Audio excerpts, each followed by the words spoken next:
আজকে থেকে হিজবুত তাওহীদ ওরে না বলাটা মুসলমানের জন্য ইমানি দায়িত্ব হবে।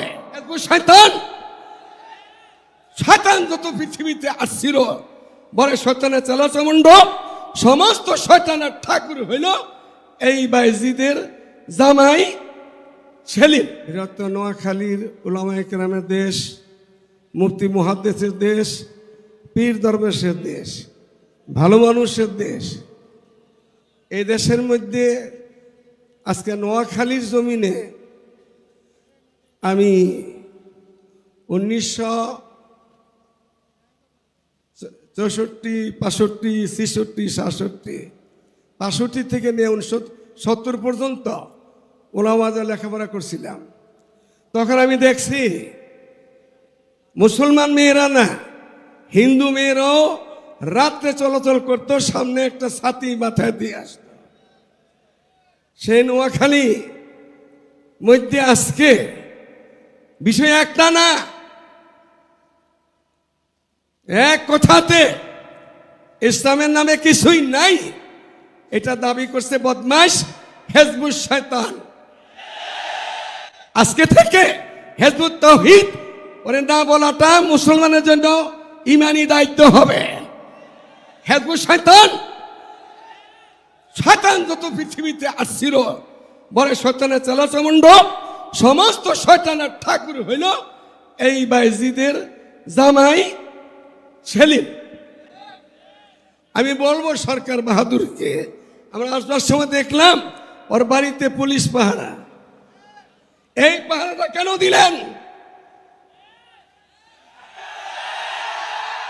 ধর্মের ডাকাইত, কোরআনের ডাকাইত, নবী রাসূলের বেইজ্জত কইনা লোক ওরে পাহারা দিতে হয় কেন? ওরে তো বাইন্দা আজকে নোয়াখালীর যত রকম ময়লা জায়গা আছে ওখানে বাইন্দা রাখা দরকার ছিল রে। ওরে পাহারা কেন দেওয়া হইল? আমি লম্বা চড়া কথা বলার আদত নাই। আর আজকে এখানে সারা দেশের উলামায়ে কেরাম আছেন, ওনারা বয়ান করবেন।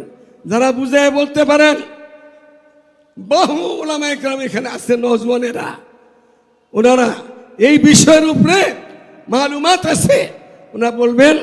আমার শেষ কথাটা হইল, এটা নোয়াখালী, এটার মধ্যে ফেনী, এর মধ্যে লক্ষ্মীপুর, সাথে চাঁদপুর, কুমিল্লা, বর্তমান বাংলাদেশে বৃহত্তর কুমিল্লা, বৃহত্তর নোয়াখালী, সারা দেশের চট্টগ্রামের মধ্যে বড় বড় মাদ্রাসা, কিন্তু নোয়াখালী কুমিল্লাতে উলামায়ে কেরামরা ভরা। এখানে কেন জায়গা পাইল? এখানে মন্ত্রী সাহেব কি করে? এখানে মুফতি সাহেবরা কি করে? এখানের ওয়াইজিনরা কি করে? বাংলাতে খালি ওয়াজ করতে থাকবে, আর ঘরের ভিতরে নবীর দুশমন, আল্লাহর দুশমন নোয়াখালীতে বাস করবে। এটা করতে দেওয়া যায়? আজকের লিগে এতটুক বর্তমান সরকার উলামায়ে কেরামের কাছাকাছি আছে, ওনাকে বুঝাইয়া যদি মাটি করে দেওয়া যায় সবচেয়ে ভালো। তা যদি না হয়, আগামী দিনে কোন ওয়াইজিন যিনি বলে গেছেন, আমি বলবো শুধু নোয়াখালী কুমিল্লা থেকে এই মাইদিপুর রাস্তারা যত রাস্তা আছে সব ব্লক করে দিয়ে এখানে থেকেই এই দাওয়াত হিজবুত তাওহীদ, এই হিজবুত শয়তানের থেকে আমরা আসল হিজবুত তাওহীদের দিকে ডাক দিয়ে সরকারকে বুঝাবো, জনগণকে বুঝাবো। এর থেকে যদি না ফিরে তাহলে বাকি এমনি হয় না। মুকুল লাগবে, তাইলে মুকুল লাগবে। এই মুকুল কার উপরে পড়বে তা জানি না, খালি শয়তানের উপরে পড়বে। হিজবুত শয়তান না কোনো ওসির উপরে পড়বে, না ডিসির উপরে পড়বে, না বিশ্বের উপরে পড়বে, না সরকার উপরে পড়বে। সেদিন যেন আমাদেরকে বলতে না হয় আপনারা কি করলেন। আমি যখন আসতেছিলাম আজান হওয়ার আগ দিয়া, মনে হয় আমাদের কোনো কর্মকর্তা বাংলাদেশের ওনার বক্তৃতা ছিল, আপনারা কোনো এমন কাজ করবেন না। আমাদের বলেন কেন? এই কথা আপনি বলার কে? মুসলমান। আমাদের বললেন কেন? ওরে জ্বালায় পড়ে দেন, ওরে বাংলাদেশে বের করে দেন, ওরে যাবজ্জীবন জেল দিয়ে দেন, ও তো ফাঁসির কাজ করে, ফাঁসি দিয়ে দেন। আমাদের কেন বললেন আপনি?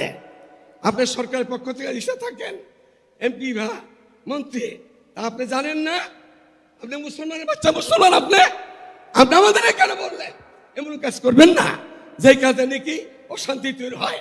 অশান্তি তৈরি করছে কে? কে করছে? কে করছে? সেলিম করছে। সেলিমের এখনো কেন ধরা হইল না? সেলিমের বাড়ি কেন পাহারা দেওয়া হয়? কে পাহারা দিতেছে? তারাও সেলিমের দোষ হইলে সাবধান। আমাদেরকে আল্লাহ তাআলা, দেশ এখন শান্তিতে আছে, দেশের সরকার যাতে সুন্দর মতো উলামায়ে কেরামের পাশে থেকে আহলে হক কওমি অঙ্গনের উলামায়ে কেরামকে সাথে রাখা দেশ চালাইলে আগামী দিনে আগে নোয়াখালী হবে ইনশাআল্লাহ। আগামী দিনে সারা বাংলা দেশ আলোকিত হবে ইনশাআল্লাহ আজিজ। আমরা যেন হিজবুত তাওহীদ না বলি, হিজবুশ শয়তান। ওয়া আখির দাওয়ানা আলহামদুলিল্লাহি রাব্বিল আলামিন।